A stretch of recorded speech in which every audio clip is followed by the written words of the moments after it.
Hi കൂട്ടുകാരെ, പുതിയൊരു വീഡിയോയിലേക്ക് എല്ലാവർക്കും സ്വാഗതം. അങ്ങനെ നിധിയും ഗൗതമും പറയാണ്, അതെ ഞങ്ങൾക്ക് ആ സാറിനെ ഒന്ന് കാണാൻ നിങ്ങൾ വിളിക്കൂ എന്ന് പറയാനായിട്ട്. ആ സമയം നിങ്ങൾക്കിപ്പോൾ എന്താ വേണ്ടത്, നിങ്ങളിപ്പോൾ അഡ്വാൻസായി 10 ലക്ഷം രൂപയുടെ ഒരു ചെക്ക് എന്നാൽ ചെക്ക് തൊട്ടിട്ട് പോലും ഇല്ല, എന്നാ പിടിച്ചോ എന്ന് പറഞ്ഞ് കഥ കടച്ചതിന് ശേഷം ആ ചെക്ക് കൊടുത്തിട്ട് ഇവരുടെ കൈകളിൽ ഇട്ട് കൊടുക്കുന്നുണ്ട് കേട്ടോ. എന്താണ് ഇപ്പോൾ ഇവർക്ക് സംഭവിച്ചതെന്നറിയാതെ ആകെ പകച്ചു പോവുകയാണ് ഇവർ കേട്ടോ. അങ്ങനെ ഈ സമയം നിധിയും ഗൗതമും കാറിൽ കയറി അവിടെ നിന്ന് തിരിക്കുമ്പോൾ ഗൗതം പറയാണ്, എന്താണ് ആ സാറ് നമ്മളുടെ മുന്നിലോട്ട് വരാതിരുന്നത്, അവർക്ക് എന്താ പറ്റിയത്? അപ്പം നിധി പറയുന്നുണ്ട്, ശരിയാണ്, അവർക്ക് എന്താ പറ്റിയത്, ഇതിന് പിറകെ എന്തായാലും ആ CKCയുടെ ഒക്കെ. അപ്പോൾ ഇതിനിടയ്ക്ക് പറയുന്നുണ്ട്, അവരങ്ങനെ പെട്ടെന്ന് എങ്ങനെ ചതിക്കുന്നൊരു ടീമൊന്നുമില്ല, എന്താണ് ഇപ്പോൾ അവർക്ക് പറ്റിയതെന്ന് അറിയില്ല എന്ന് പറയുമ്പോൾ ഉടനെ തന്നെ നിധി പറയണം, അവർക്ക് പറ്റിയത് ഒന്നുമല്ല, നമുക്ക് ഈ പ്രോപ്പർട്ടി കാണിച്ചു തന്ന പ്രോപ്പർട്ടിയിൽ നിന്ന് അഡ്വാൻസ് വാങ്ങിച്ചതും എല്ലാം ചെയ്തത് അയാളായിരുന്നു.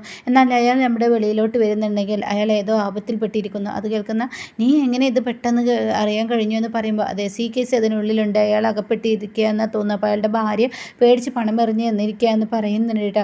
ഇതേ സമയം ഇങ്ങനെ അവർ വന്നിട്ട് പറയുകയാണ് CKCയോട്, പണമൊക്കെ ഞങ്ങൾ അവർക്ക് കൊടുത്തിരിക്കുന്നു, ഇനി ഞങ്ങളെ വെറുതെ വിടുമെന്ന് പറയുമ്പോൾ ഇവരൊരു കള്ളച്ചിരി ചിരിക്കുന്നുണ്ട് കേട്ടോ ഈ CKC.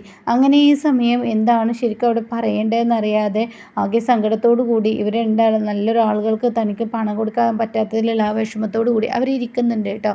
പിന്നീടാണെങ്കിലോ ശിവാനിയാണ് കാണിക്കുന്നത്, ബാങ്കിൽ ചെന്നിരിക്കുകയാണ്. രേണുകയും ശിവാനിയും ബാങ്കിൽ ചെന്നിട്ട് പറയുകയാണ്, എൻ്റെ അച്ഛൻ്റെ പേരിൽ 10 ലക്ഷം രൂപ കൊടുക്കുന്നുണ്ട്, ആ ഒരു കടലാസാണ് ഇത്, FD ഇട്ട കടലാസാണ്, അപ്പോൾ ഇതിൽ ബോണ്ടിൽ നോമിനി കാണുന്നില്ലല്ലോ, അപ്പോൾ ഇതെന്തായാലും മെച്യൂർ ആയിട്ടില്ല, ഇപ്പോൾ എടുക്കാൻ പറ്റത്തില്ല എന്നൊക്കെ പറയണം. അപ്പോൾ ശിവാനി പറയണത് അതൊന്നും കുഴപ്പമില്ല, അച്ഛന് പെട്ടെന്നൊരു അറ്റാക്ക് വന്നിരിക്കുകയാണ്, സൈലൻ്റ് അറ്റാക്ക് പോലത്തെ ഒരു അറ്റാക്കാണ്, അതുകൊണ്ട് തന്നെ അച്ഛന് കൈകാലുകൾ ഇളക്കാനൊന്നും പറ്റത്തില്ല, അച്ഛൻ വലിയ ബുദ്ധിമുട്ടിലാണ് എന്നൊക്കെ അതിന് പറയാണ്. അപ്പോൾ അതുകൊണ്ട് ഇപ്പോൾ എന്താ വേണ്ടത്, FD ഒഴിവാക്കി, ഞങ്ങൾക്ക് FD ഇട്ട ഇൻട്രസ്റ്റ് ഒഴിവാക്കി ഞങ്ങൾക്ക് ഇതുവരെയുള്ളതിനെല്ലാം ആ പൈസ എടുത്തിട്ട് ഞങ്ങൾക്ക് തന്നോളൂ എന്ന് പറയാൻ കേട്ടോ. അപ്പോൾ ഉടൻ തന്നെ ഈ ബോണ്ടിൽ നോമിനിയില്ല, പക്ഷേ ഇവിടുത്തെ ഇതിലൊന്ന് ഞങ്ങൾ ചെക്ക് ചെയ്യട്ടെ എന്ന് പറഞ്ഞിട്ട് അവരെ മുൻനിർത്തി തന്നെ അയാൾ ചെക്ക് ചെയ്യുന്നുണ്ട് കേട്ടോ. അപ്പോൾ അയാൾ പറയുകയാണ്, ശരി നിങ്ങളുടെ അച്ഛനെ ഒന്ന് കാണാൻ പറ്റുമോ? അപ്പോൾ ഇവർ പേടിക്കുന്നുണ്ട് കേട്ടോ.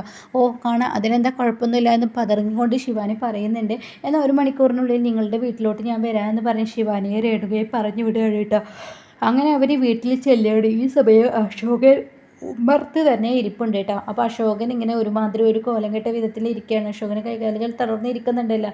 ആ സമയം നിഖിൽ കാണാം, ഞാൻ ഇൻഷുറൻസിൻ്റെ കാര്യങ്ങളിൽ അന്വേഷിക്കാൻ പോവുകയാണ്, ഇൻഷുറൻസിൻ്റെ കാര്യങ്ങളൊക്കെ ചോദിക്കട്ടെ അമ്മാവന് യാതൊരു ടെൻഷൻ അടിക്കണ്ട എന്ന് പറഞ്ഞ് നിഖിൽ പോകുന്നുണ്ട് കേട്ടോ.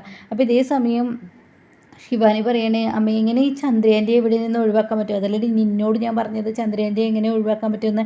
അപ്പോൾ അമ്മ എന്തെങ്കിലും ഒരു വഴി ഉണ്ടാക്കിയെന്ന് പറയട്ടെ. അപ്പോഴാണ് ചന്ദ്രി അശോകൻ്റെ അരികിലോട്ട് വരികയാണ്. എന്നിട്ട് അശോകനോട് പറയാണ്, മുളകും പൊടി ഇല്ല ഏട്ടാ, അതുകൊണ്ട് തന്നെ ഞാൻ മുളകും പൊടി വാങ്ങിയിട്ട് വരട്ടെ, എന്നിട്ട് എന്തെങ്കിലും കഴിക്കാൻ കൊടുക്കുക എന്നൊക്കെ ഇങ്ങനെ പറയുമ്പോൾ തന്നെ ശിവാനി വിളിക്കുകയാണ് കേട്ടോ, സോറി രേണുക വിളിക്കുകയാണ് കേട്ടോ. എന്നിട്ട് പറയാണ്, ഇനി എങ്ങോട്ടേക്ക് പോകുന്നത്, മുളകും പൊടി കലക്കി കുടിക്കാനൊന്നും പറ്റത്തില്ലല്ലോ, മുളകും പൊടി കൊണ്ടുവന്നാലും പച്ചക്കറി എന്തെങ്കിലും വേണ്ട, ഇവിടെ പച്ചക്കറി ഒന്നും ഇല്ല ഏട്ടത്തി, എനിക്കറിയാം പച്ചക്കറിയൊന്നും ഇല്ലെന്ന്, പക്ഷേ പറഞ്ഞിട്ട് എന്താ, അത് കുറച്ച് ദൂരെയല്ല, അവിടെ പോയി പച്ചക്കറിയൊക്കെ വാങ്ങിച്ച് വരുമ്പോഴേക്കും ഇവിടെ ഇങ്ങനെ മാത്രമല്ലേ ഉണ്ടാവൂ, എൻ്റെ ആങ്ങളെ മാത്രമല്ലേ, ഏട്ടനെ മാത്രമല്ലേ ഉണ്ടാവുള്ളൂ എന്നൊക്കെ പറയുമ്പോൾ, എൻ്റെ ഭർത്താവാണെങ്കിൽ എനിക്ക് നോക്കാനും അറിയാം, അപ്പോൾ അതിന് പണം വേണ്ടേ ചേച്ചി എന്ന് പറയുന്നുണ്ട് കേട്ടോ. പണം എന്നാ പിടിച്ചോ എന്ന് പറഞ്ഞാൽ അരക്കെട്ടിൽ നിന്ന് പണം എടുത്തിട്ട് ഇങ്ങനെ കൊടുക്കണം കേട്ടോ രേണുക. അപ്പോൾ ഈ സമയം അമ്മയുടെ കയ്യിൽ എവിടുന്ന പണം എന്ന് ശിവാനി ചോദിക്കുന്നുണ്ട്.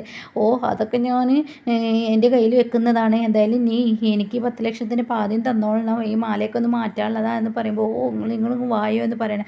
അപ്പോഴാണ് കേട്ടോ ഈ ബാങ്കിലെ ആ സ്റ്റാഫ് എത്തുന്നതായിട്ടോ. അപ്പോൾ അയാളോട് കയറി വരൂ ഇരിക്കൂ എന്നൊക്കെ പറയണേ. എന്നിട്ട് ഇതാണ് എൻ്റെ അച്ഛൻ കണ്ടില്ല, ഒരുമാതിരി ആൾ കുഴഞ്ഞതുപോലെ ആയിട്ടുണ്ട് എന്നൊക്കെ എന്നെ പറയണേ. അപ്പോൾ അശോകനാണെങ്കിൽ നേരവണ്ണം നോക്കാൻ കഴിയുന്നില്ല. അങ്ങനെ ഈ ബാങ്കിലെ ഈ മാനേജർ പറയണേ, അശോകൻ എൻ്റെ പേരിൽ 10 ലക്ഷം രൂപ കിടക്കുന്നുണ്ടല്ലോ, എൻ്റെ ഭാര്യയും മകളും അത് എടുക്കാൻ വേണ്ടി വന്നിരുന്നു, അപ്പോൾ ഇവരോട് ഞാൻ പറഞ്ഞതാണ്, നിന്നെ ഒന്ന് കണ്ടതിന് ശേഷം മാത്രമാണ് ഈ പറയുന്നത് സത്യമുണ്ടെന്ന് അറിഞ്ഞതിന് ശേഷം മാത്രമാണ് എന്തായാലും ഞാൻ പണം നൽകത്തുള്ളൂ എന്ന്. അപ്പോൾ എന്തായാലും ഇനി ഇവർക്ക് പണം കൊടുക്കാമല്ലേ അശോക എന്ന് പറയുമ്പോൾ അശോകൻ്റെ മുഖത്ത് പരിഭ്രാന്തി ഉണ്ട് കേട്ടോ.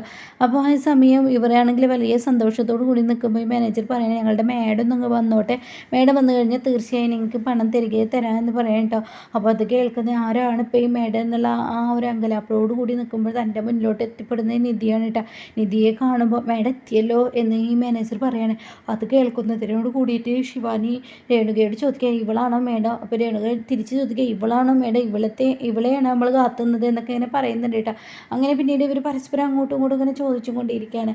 അപ്പോഴേക്കും നിധി പറയും, എന്താ എന്നെ ഒട്ടും പ്രതീക്ഷിച്ചില്ലല്ലേ, ഒട്ടും പ്രതീക്ഷിക്കാത്ത ഒരാളെ കണ്ടപ്പോൾ നിങ്ങൾക്ക് വലിയ ടെൻഷനായില്ലേ, എന്നാൽ ഞാൻ നിങ്ങളോട് കാര്യം പറയട്ടെ, എൻ്റെ അമ്മാവൻ്റെ പണം തട്ടിയെടുക്കാൻ ശ്രമിച്ച 2 വില്ലത്തികൾ കാണില്ലേ നീ എന്ന് പറയുമ്പോൾ, എൻ്റെ അച്ഛൻ്റെ പണം എടുക്കുന്നത് നിനക്കെന്താടി? അപ്പോഴേക്കും രേണുക പറയണേ, എൻ്റെ ഭർത്താവിൻ്റെ പണം എടുക്കുന്നത് നിനക്കെന്താടി? അപ്പോഴേക്കും അശോകൻ പറയണേ, നിങ്ങൾ എന്തായാലും ആ ഒരു FD കടലാസിൽ അശോകൻ ഇട്ട ആ FDയിൽ നോമിനി ഇല്ലെന്ന് പറഞ്ഞു, പക്ഷേ ഞാനത് ചെക്ക് ചെയ്യട്ടെ എന്ന് പറഞ്ഞിട്ട് ഞാനത് ചെക്ക് ചെയ്യുമ്പോൾ അതിൽ നോമിനി ഉണ്ടായിരുന്നു. നിങ്ങൾ പറഞ്ഞ പ്രകാരം ആ 2 നോമിനിയല്ല, അതായത് ശിവാനിയല്ല, രേണുകയല്ല, പിന്നീട് കണ്ടത് നിധിയാണ്. അവരുടെ ഫോൺ നമ്പറും അശോകൻ തന്നിരുന്നു. അതുകൊണ്ട് തന്നെ ആ സമയം ഞാൻ നിധിക്ക് വിളിച്ചു, എന്തോ ഒരു ചതി മണത്തത് കൊണ്ടാണ് ഞാൻ നിധിക്ക് വിളിച്ചതെന്ന് പറയട്ടെ.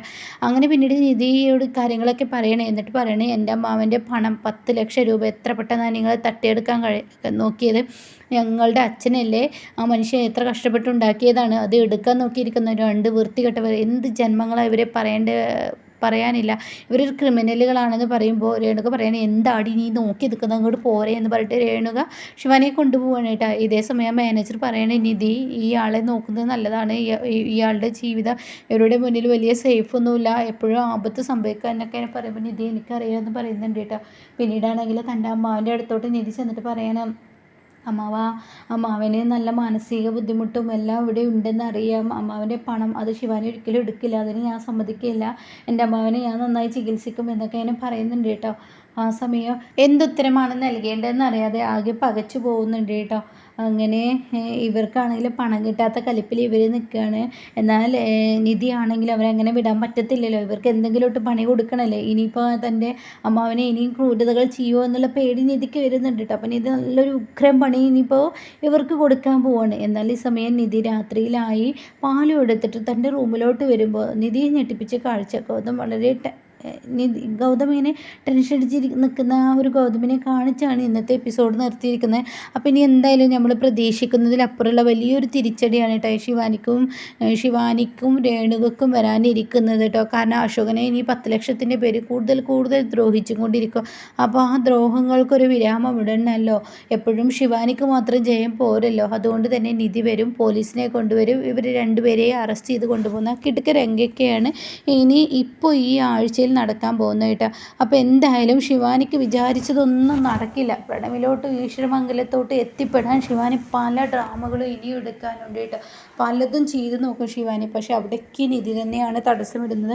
നിധി തന്നെയാണ് ശിവാനി അങ്ങോട്ടേക്ക് കയറാൻ സമ്മതിക്കാതെയും കണ്ട് കളികൾ കളിക്കുന്നത് കേട്ടോ.